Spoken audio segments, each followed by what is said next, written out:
Hey guys, now before we jump into the course, I wanted to talk about how to ask a question correctly so you can find the answers you're looking for in an efficient manner. So, first thing to do, when you're watching a lecture, if you have a question about this specific lecture, just make sure to look at the titles of the next few lectures because they might be answered in another video that's coming up, right? Now, if you watch the lecture and you still don't have that answer and you're still looking for this answer, well, the first step is just Googling. Googling is very important because a lot of these, answers you'll be able to find right away in an article with some, good examples that will just clear it up right away for you instead of waiting for a response from somebody else. Now, if you cannot easily Google it, then make sure to check the documentation if the question is for a specific software you're using or a broker. All of these, softwares, brokers, and third-party tools, they have very in-depth documentation that if you go through, you'll be able to find that answer. This is especially important if you're trading from different countries that somebody else isn't trading. If you're trading from a different country that I don't trade from, I wouldn't really know. So it's important to look at these documentations.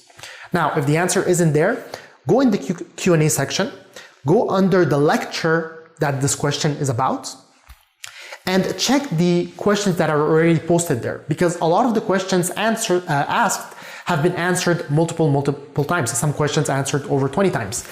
So it's important for you to look at the questions, look at the titles, and scroll down, even if you have to scroll all the way down in a specific lecture, or use the search option to find those questions.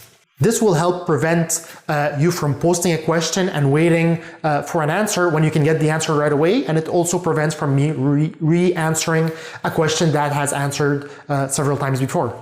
Now, if you don't find it there, I've actually, since creating this course, have created a Discord channel. There's going to be a link in the resources section of this lecture that you can click on and be able to join this Discord channel. It's basically like a chat room, and it has a lot of different sections. There's sections for stocks, forex, crypto, automated trading. There's even sections where you can meet trading buddies from different countries, so you can find people who are trading the same country as you and be able to communicate with them, help each other out.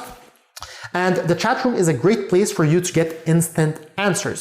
So make sure to join there. And if you were not able to find your answer in one of these other ways, just post it there and maybe somebody in the community will be able to help you.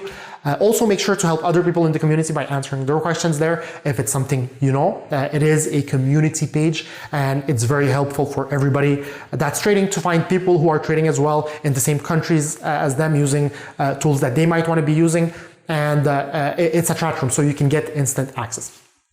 Now, obviously, you can if you're not able to find any of these answers, post your question in the Q&A section and you will be getting an answer. It just takes a longer time than if you do one of these steps. I hope this process helps you getting the answers you want in an efficient and quick manner. That being said, let's jump into this course.